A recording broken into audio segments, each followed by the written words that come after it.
రాష్ట్ర ప్రభుత్వము గైడ్లైన్స్తో మనము ప్రతి మంత్ కూడా ఒక కార్యక్రమము ప్రతి 3వ శనివారము చేపట్టడం జరుగుతుంది.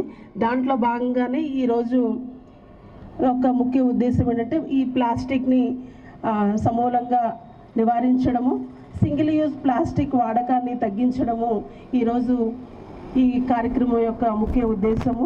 మీ అందరికీ తెలుసు, ప్లాస్టిక్ వల్ల మనకి ఎన్నో అనర్థాలు వస్తున్నాయి. దానికి ప్రత్యామ్నాయంగా మనము ఈ క్లాత్ బ్యాగ్స్, జూట్ బ్యాగ్స్, ఈ కప్స్ అంటే మనము గోధుమలతో తయారు చేసిన దాంతో తయారు చేసిన కప్స్ కానీ, అలాగే చెరుకు పిప్పుతో తయారు చేసిన కప్స్ కానీ మనము యూజ్ చేయడానికి చాలా బాగుంటుంది.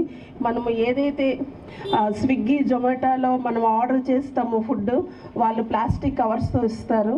అది ఆ వేడి వల్ల అది కరిగి మనం కూడా ఆ ఫుడ్ని మనం తినటం వల్ల చాలా అనేకమైన క్యాన్సర్స్ ఇప్పుడు రావడం జరుగుతుంది. అంతేకాదు మనము స్టేషన్స్లో, రైల్వే స్టేషన్స్లో, బస్ స్టాండ్స్లో టీ కోసం వెళ్తాము. ఆ టీ కప్స్ కూడా మనకి అందులో పేపర్ కప్స్ అనుకుంటాము, కానీ అందులో కూడా 1 లేయర్ ప్లాస్టిక్ లేయర్ అన్నది ఉంటుంది. అటువంటి కప్స్లో మనం టీ తాగటం వల్ల మనకి అనేక రకాలైన క్యాన్సర్స్ రావడం జరుగుతూ ఉంది. ఒకప్పుడు వేరే, ఇప్పుడు ప్రతి ఒక్కరికి కూడా ఈ క్యాన్సర్ అన్నది రావడం మీరు తరచు చూస్తూ ఉన్నారు. దీని యొక్క ముఖ్య కారణం ఈ ప్లాస్టిక్ని మనము వాడడము. స్విగ్గీ, జొమాటో అండ్ అలాంటివి ఆర్డర్స్ చేయడం వలన మనము ఆ వేడి పదార్థం అందులో ఆ కవర్స్ కొంచెంగా కరుగుతుంది, అది మనకు తెలియదు. అలాంటి ఫుడ్ మనం తినటం వల్ల మనకి క్యాన్సర్స్ వస్తున్నాయి. ఇవన్నీ నివారించాలంటే రాష్ట్ర ప్రభుత్వాలు ఎన్నో కార్యక్రమాలు చేస్తారు. అలాగే గ్రేటర్ విశాఖ మున్సిపల్ కార్పొరేషన్ కూడా ఎన్నో కార్యక్రమాలు చేపడుతుంది.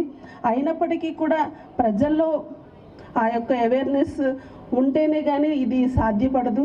దాంట్లో భాగంగానే ఈరోజు పబ్లిక్కి ఒక అవేర్నెస్ ప్రోగ్రామ్ మనం చేయాలనే ముఖ్య ఉద్దేశంతో ఈరోజు ఈ ర్యాలీ కార్యక్రమాన్ని నిర్వహించాము. ఈ కార్యక్రమానికి విచ్చేసినటువంటి అందరూ కూడా ఎన్జిఓస్ అండ్ పబ్లిక్ సంస్థలు అందరూ కూడా ఇందులో పార్టిసిపేట్ చేశారు. ఇంకా ఈ అవేర్నెస్ ప్రోగ్రామ్ వల్ల అందరూ కూడా మనం ఈ ప్లాస్టిక్ని సమూలంగా నివారించడానికి ఈ కార్యక్రమం నిర్వహించాలని, అలాగే 2047 సంవత్సరానికి మన రాష్ట్ర ప్రభుత్వము ఒక అందమైన ప్రభుత్వంగా తీర్చిదిద్దాలనే ముఖ్య ఉద్దేశంతో స్టేట్ గవర్నమెంట్ గైడ్లైన్స్తో ఈ కార్యక్రమాలన్నీ నిర్వహించడం జరుగుతూ ఉంది. తప్పకుండా ప్రజల సహకారము అండ్ ఎన్జిఓస్, స్కూల్స్, కాలేజెస్ వాళ్ళ సహకారం ఎంతో అవసరం. మనం గతంలో కూడా అందరి సహకారంతో స్వచ్ఛ సర్వేక్షణలో కూడా మంచి ర్యాంక్స్ సంపాదించుకున్నాము. గత 2 సంవత్సరాల నుంచి స్టార్టింగ్ 9th ర్యాంక్, తర్వాత కౌన్సిల్ ఏర్పడిన తర్వాత 9th ర్యాంక్, తర్వాత 4th ర్యాంక్స్ లాస్ట్ 2 ఇయర్స్ నుంచి మనము తీసుకురావడం జరిగింది. ఇదంతా కూడా ప్రజల సహకారంతోనే మనం చేయగలిగాము. ఇప్పుడు కూడా అంతే సహకారంతో ఇవన్నీ ప్లాస్టిక్ని పూర్తిగా నిషేధించే కార్యక్రమంలో, ముఖ్యంగా సింగిల్ యూజ్ ప్లాస్టిక్ని నివారించే కార్యక్రమంలో మీ అందరి సహకారం కూడా ఉండాలని మనస్ఫూర్తిగా కోరుకుంటూ సెలవు తీసుకుంటాం.